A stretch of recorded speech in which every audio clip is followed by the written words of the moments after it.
Es la mañana del 11 de septiembre y vemos cómo los pasajeros se alistan para abordar su vuelo en un día como cualquier otro. Toman sus maletas y el personal de seguridad les da acceso sin sospechar de nada ni de nadie. Los pilotos y las azafatas sonríen y platican entre sí, ya que no tienen ni idea de que en unas horas su avión sufrirá un ataque donde no habrá ni un solo superviviente. Ahí mismo, dos pasajeros de apariencia árabe comparten miradas, como si estuvieran compartiendo un mensaje secreto. Los hombres llegan a la puerta y los guardias los revisan rápidamente con una máquina de rayos X. Les dan el visto bueno y los dejan pasar a la sala de abordaje, ya que después de todo no hay razón para desconfiar de los pasajeros. Se ven como cualquier otra persona en el avión, además de que el chequeo de seguridad no levantó ninguna alarma. Aún así, parece que algo tiene preocupados a estos muchachos, pues claramente se les nota nerviosos. El momento de abordar llega. Los primeros en hacerlo y en tomar sus asientos son los hombres árabes, quienes tienen una fuerte determinación en la mirada. El resto de pasajeros suben y acomodan sus maletas y el vuelo comienza. Una vez que están a bastantes metros de altura, uno de los pasajeros árabes se levanta al baño y ahí empieza a armar una bomba, dando inicio a su plan. El resto de hombres del terror se levantan de sus asientos y empiezan a apuñalar al personal de la tripulación usando cuchillos pequeños, los cuales en ese momento estaban permitidos en los vuelos, y controlan al resto de los pasajeros con gas lacrimógeno. La desesperación dentro de la nave se siente y el miedo invade a todos, sabiendo que posiblemente este será el final. Los hombres del terror consiguen entrar a la cabina del piloto. Los secuestradores toman el control de la cabina y desvían el avión hacia Nueva York. Además, apagan el transpondedor, haciendo que el avión desaparezca del radar comercial. Después de unos minutos de vuelo, los hombres del terror al mando del avión visualizan su objetivo, las Torres Gemelas. Mientras esta locura sucedía en el aire, en las calles de Nueva York se vivía un día perfectamente normal. Las personas hacen su vida de manera ordinaria. Algunos corren por Central Park, otros manejan hacia sus trabajos y algunos ya están en sus oficinas, ya que para este momento eran aproximadamente las 8:40 de la mañana. Todas estas cientos de miles de personas confiaban en que sería un día como cualquier otro, pero estaban muy equivocados. Después de 32 minutos de vuelo, finalmente el avión alcanza su terrible objetivo, y a partir de ese instante, el mundo jamás volvió a ser el mismo. Las personas a nivel de calle no pueden creer lo que están viendo. El edificio más emblemático de la ciudad y tal vez del país ahora es una bola de fuego, humo y escombros que tambalea en las alturas. Las personas dentro del avión pierden la vida instantáneamente y muchísimas otras dentro del edificio también. Las que logran sobrevivir quedan extremadamente lastimadas y en un estado de peligro máximo, ya que el humo dentro del lugar impide respirar y las llamas aumentan. Las ambulancias, la policía y el cuerpo de bomberos llegan rápidamente a la escena y algunos de ellos comienzan a subir para ayudar. Sin embargo, lo que muchos no saben es que este infierno apenas está por comenzar. Los reporteros y medios de comunicación tampoco tardan en llegar y alcanzan a grabar desde varios ángulos la destrucción de los pisos del edificio. Mientras un reportero se prepara, en el cielo aparece repentinamente un segundo avión que impacta contra la otra torre, creando una explosión gigantesca. El cuerpo de bomberos actúa lo más rápido que puede con el objetivo de evacuar a los supervivientes de las torres, ya que estas pueden colapsar en cualquier momento. La gente que sale a las calles se encuentra extremadamente perturbada. Desde ahí miran con horror el paisaje que el cielo ofrece, un edificio envuelto en llamas con personas tratando de luchar por sus vidas. En medio de la desesperación, muchos de los que aún están dentro de los pisos afectados no encuentran más remedio que intentar colgarse de la parte exterior del edificio para evitar seguir respirando humo o ser dolorosamente consumidos por las llamas. Algunos logran aferrarse con todas sus fuerzas, pero otros no corren con la misma suerte y terminan cayendo ante las miradas horrorizadas de los espectadores. El presidente de los Estados Unidos en ese momento era George Bush. Para el momento del desastre se encontraba de visita en una escuela en Florida. Inicialmente le informaron sobre un impacto, pero le dijeron que era un accidente, así que estaba relativamente tranquilo. Pero un elemento de seguridad se acerca nuevamente para informarle que un segundo avión se ha estrellado y que Estados Unidos está bajo ataque. El presidente se esfuerza por mantener la calma mientras termina su compromiso y posteriormente se retira para dirigir un mensaje al país mediante una transmisión en donde revela que el país está bajo el ataque de hombres del terror. Después de esto es llevado a un búnker para ponerlo a salvo. Al mismo tiempo, en Nueva York, las ambulancias, paramédicos y policías hacen lo que pueden para evacuar y proteger a las personas. Incluso algunos civiles se quedan a ayudar, pero esto no podrá ser por mucho tiempo, ya que una hora después del impacto, una de las torres colapsa, aún con gente dentro del edificio. Nubes de polvo del tamaño de edificios de decenas de pisos se levantan, haciendo que la gente corra despavorida en busca de refugio. Algunos son tragados por el polvo y las astillas de cristal, mientras que otros logran resguardarse dentro de tiendas y locales cercanos, con sus rostros cubiertos de polvo. Ese día también se estrellaron dos aviones más, uno uno contra el Pentágono y otro que iba a hacerlo contra el Capitolio. Sin embargo, los pasajeros de este último, el vuelo 93, lucharon ferozmente contra los hombres del terror para recuperar el control del avión. Desgraciadamente, los pasajeros no pudieron rescatar el avión y fallecieron, pero sí lograron evitar que la nave se estrellara contra otro edificio como los hombres del terror lo tenían planeado, salvando así cientos de vidas, aunque a costa de las suyas. Una vez que la situación en Nueva York se tranquiliza, comienza una investigación sobre quién estuvo a cargo de esta desgracia. La búsqueda lleva al gobierno a un nombre: Osama Bin Laden, líder de la organización Al-Qaeda. Los ciudadanos americanos están de luto por las casi 3,000 personas que murieron ese día y tienen sed de justicia. Por esto, su presidente George Bush decide que se las dará cueste lo que cueste. Promesa que deja bien clara en un discurso donde le declara la guerra a los hombres del terror. Al final del discurso, Bush aclara: el enemigo de América no son nuestros muchos amigos musulmanes ni nuestros muchos amigos árabes. Nuestro enemigo es una red radical de hombres del terror y cada gobierno que los apoya. Nuestra guerra contra el terror comienza con Al-Qaeda, pero no termina ahí. No terminará hasta que cada grupo de alcance global haya sido encontrado, detenido y derrotado. Lo que muy pocas personas saben es que en realidad el grupo causante de todo esto fue, en gran parte, creado por el mismo gobierno de Estados Unidos. De hecho, mira, aquí hay una nota periodística donde el mismo gobierno de Estados Unidos habla bien de Bin Laden, ya que fue el mismo gobierno quien lo apoyó en primer lugar. Sé que esto puede ser bastante nuevo para algunos, pero permíteme explicarte. Existen dos versiones de la historia. Una es la que todos no sabemos, en donde Estados Unidos es la víctima perfecta. Pero la segunda es un poco más complicada. No estoy aquí para decirles qué creer, debido a que ni siquiera yo estoy seguro, pero estoy aquí para contar la otra versión de la historia, una un poco más matizada. Ahora sí, el petróleo es el motor que mueve el mundo, y Estados Unidos fue uno de los primeros países en darse cuenta de esto. El año es 1930 y una empresa petrolera de California encuentra muchísimo petróleo en Arabia Saudita, así que construye una planta en el sitio. Los trabajadores, junto con sus familias, se mudan desde Estados Unidos, creando una fuerte influencia americana en la zona, lo que no le gusta a los nativos, pero a quien sí le gusta es al rey, ya que está encantado con la riqueza que el petróleo ha traído al país, y comienzan a ser muy permisivos con Estados Unidos. Tanto es así que les dan permiso de construir una base militar cerca de la fábrica. Obviamente esto causa el descontento de muchas personas, pero como se están haciendo ricos, parece que pueden aguantar un poco más. Estados Unidos ahora tiene la fábrica, casas para las familias y una base militar en el Medio Oriente, pero toda esta infraestructura debe venir de alguna parte, ¿verdad? Resulta que la compañía de construcción que contratan para hacer muchas de estas obras le pertenece a un hombre llamado Mohammed. Este hombre tiene muchísimo dinero por su gran empresa constructora y también tiene muchísimos hijos, pero uno de ellos lleva por nombre Osama Bin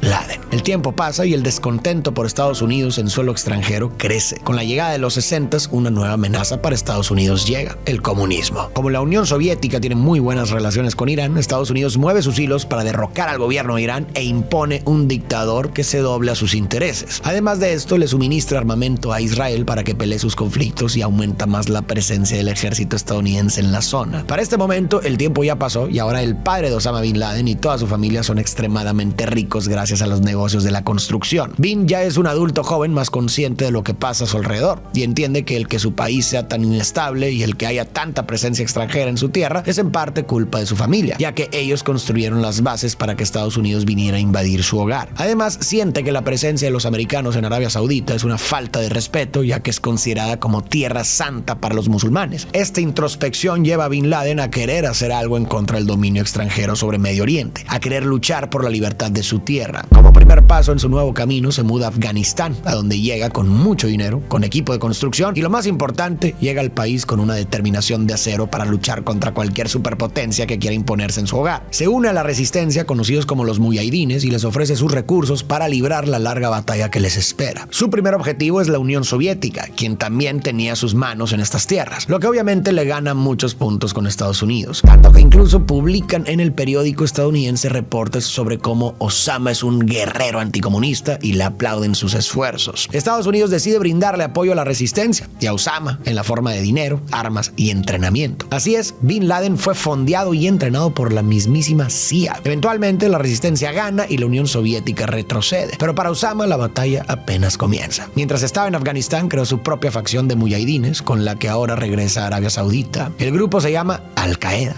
y su objetivo es proteger el Islam y sus tradiciones a través de medios violentos contra las amenazas externas. internas. Tiempo después se libra una batalla entre Arabia Saudita e Irak por un pequeño territorio en medio de ambos lugares llamado Kuwait. Irak y su dictador, Saddam Hussein, tienen un ejército gigante, el cuarto más grande del mundo en ese momento, por lo que Arabia Saudita le pide ayuda a Estados Unidos y estos se las mandan. Estoy hablando de tanques, barcos, aviones de guerra y explosivos. Y en una cuestión de semanas, Hussein se retira de Kuwait. La amenaza ha sido detenida. Sin embargo, las bases estadounidenses que se construyeron para lidiar con Hussein permanecen, y esta presencia extranjera no le gusta nada a los locales, y mucho menos a Bin Laden, quien, recordemos, lucha por sacar a las potencias extranjeras de sus tierras y salvaguardar la religión musulmana. Bin parte a Somalia por un tiempo para planear sus ataques contra los invasores, y desde ahí organiza una serie de contra las embajadas estadounidenses en los países del Medio Oriente. Y para finales de los 90 comienza a planear el ataque del 11 de septiembre. Una desgracia que, como ya vimos, ocasionó cientos de pérdidas y que está por ocasionar algo peor: las guerras de Irak y Afganistán. Después de los sucesos del 11 de septiembre, Estados Unidos decide enfocar todos sus esfuerzos militares, miles de tropas y millones de dólares a la búsqueda de un solo hombre y acabar con él. Quieren encontrar a Bin Laden y traerlo a la justicia, ya que de esta manera pondrán fin a la amenaza.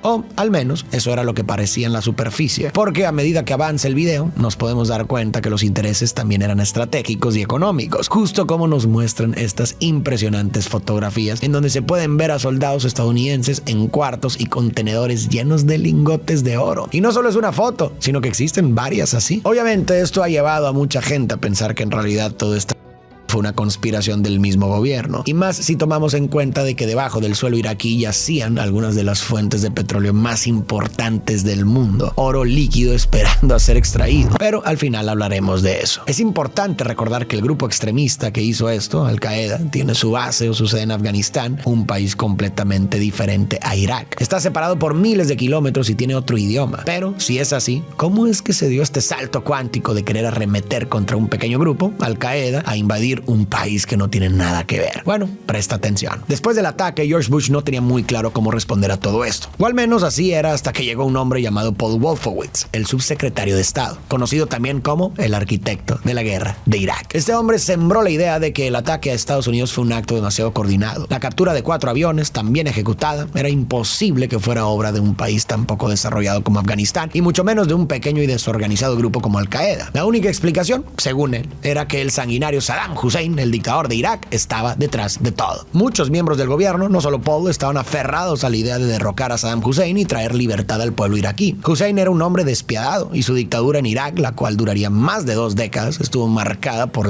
las ejecuciones y la represión de las libertades ciudadanas. No es difícil ver por qué tantas personas lo querían fuera del poder. Estos argumentos no eran motivos suficientes para el presidente ni para todas las personas involucradas en la toma de esta decisión. Así que Paul, el arquitecto, reveló algunos datos importantes. Algunas de las poblaciones más importantes de Irak y también de las que menos querían al dictador Saddam Hussein se encontraban sobre los mayores yacimientos de petróleo. Por lo tanto, sería relativamente fácil entrar a esas ciudades para liberarlas y quedarse con el control de los recursos, cortando la mayor fuente de ingresos de Saddam Hussein. La invasión será rápida y los locales verían a los estadounidenses como los liberadores de su democracia. Con esto mataban a más de un pájaro de un tiro. Primero, el petróleo y el control militar. Segundo, mostraban al mundo y a su país que habían salido victoriosos después de la tragedia al lograr una victoria clara, derrocar a un dictador y restaurar la libertad de un país. Ya tenemos los objetivos. Ahora solo falta la justificación para invadir un país que no había hecho nada. Recordemos que la supuesta ayuda por parte de Irak a Al Qaeda era meramente una especulación. La respuesta a esto fue simple: decir que había sospechas de que el dictador Saddam Hussein tenía armas de destrucción masiva que podría entregar al grupo de Al Qaeda, con las cuales podrían perpetrar un aún más brutal que el del 11 de septiembre. En realidad no había pruebas bien fundamentadas de las armas de destrucción masiva. Parecía más un invento del arquitecto Paul y de quienes lo apoyaban. Sin embargo, la idea comenzó a expandirse entre los políticos poderosos de Estados Unidos. Después de evaluar la situación, el Congreso votó y el resultado destruyó cientos de miles de vidas. El 10 de octubre de 2002, el Congreso de Estados Unidos aprobó la invasión. La misión: derrocar el régimen de Saddam Hussein bajo la justificación de que poseía armas de destrucción masiva y apoyaba actos de terror. Los bombardeos fueron atroces. Las fuerzas estadounidenses y británicas arrasaron con todo a su paso y decenas de miles de tropas y vehículos fueron desplegados en la zona. El 9 de abril de 2003 se logró el objetivo. Las fuerzas estadounidenses tomaron la capital y en un acto simbólico derribaron la estatua de Saddam Hussein en la Plaza Firdos, marcando simbólicamente la caída del régimen. El 1 de mayo de 2003, Bush declaró el fin fin de las principales operaciones de combate en Irak, sugiriendo que el régimen de Saddam Hussein había sido derrocado con éxito. Todo esto lo hizo a bordo de un portaaviones con un cartel de fondo que decía misión cumplida. Sin embargo, no del todo, ya que el exdictador seguía en libertad y no se conocía su paradero. Esto no fue así por mucho tiempo, ya que tan solo unos días después se le encontró. Un hombre que pasó de tener poder, mansiones y riquezas terminó siendo hallado en un hoyo en la tierra. Se entregó sin ofrecer mucha resistencia y tiempo después fue juzgado y ejecutado por crímenes de guerra. Siempre pareció que las intenciones en Irak eran dobles, pero la gente comenzó a sospechar de que algo andaba mal cuando salieron a la luz fotografías de soldados americanos en cuartos repletos de lingotes de oro. ¿Recuerdas que te dije que sería importante?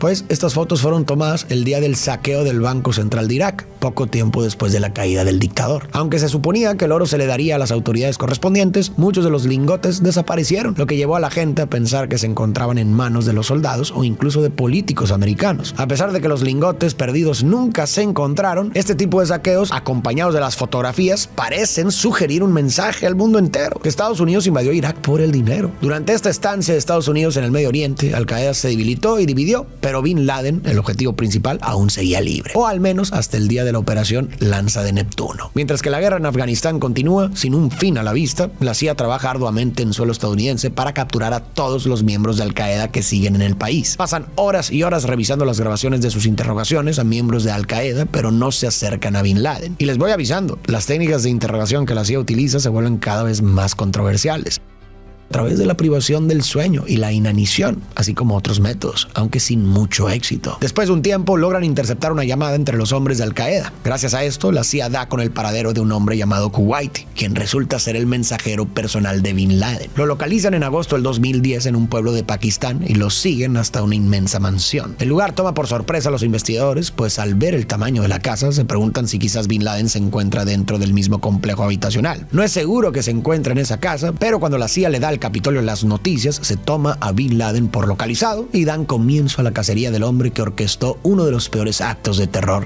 en toda la historia. Observan la casa por unos meses y se dan cuenta que hay por lo menos 3 mujeres y 3 hombres en el lugar. Uno de ellos, están seguros, es Bin Laden. En febrero, el presidente Barack Obama aprueba la operación y comienzan los preparativos para atrapar al líder de Al Qaeda. En la noche del 1 de mayo del 2011, 2 helicópteros militares con un equipo de soldados élite despegan rumbo a la mansión de Bin Laden. La CIA no les dijo lo que tenían planeado para esa noche por miedo a que hubiera fugas de información y perdieran el objetivo, pero aún así las fuerzas especiales van determinadas a cumplir sea cual sea la misión. Mientras se acercan a la mansión, los soldados se preparan con sus lentes de visión nocturna. Los helicópteros aterrizan en plena oscuridad. Es la medianoche y no se puede ver ni escuchar nada en la casa. Los soldados marchan adelante, pero cuando están a punto de atravesar una puerta, alguien del otro lado les dispara. Disparan de vuelta y cuando el fuego cesa, le piden a Kuwaiti que salga. Para sorpresa del equipo, la que sale es una de las mujeres, quien les dice: lo eliminaron. Entran al cuarto y se encuentran con un hombre tirado en el suelo. Es Kuwaiti, yace sin vida. Exploran el resto de las habitaciones y ven a un hombre correr entre las sombras. Cuando ven que tiene un arma, le disparan y también lo eliminan. Falta revisar el segundo piso, pero la puerta que los deja pasar está asegurada, así que la abren con explosivos. Mientras suben las escaleras, ven a una sombra correr hacia el piso de arriba. Le llaman y en cuanto asoma su cabeza, disparan. El hombre que cae sin vida es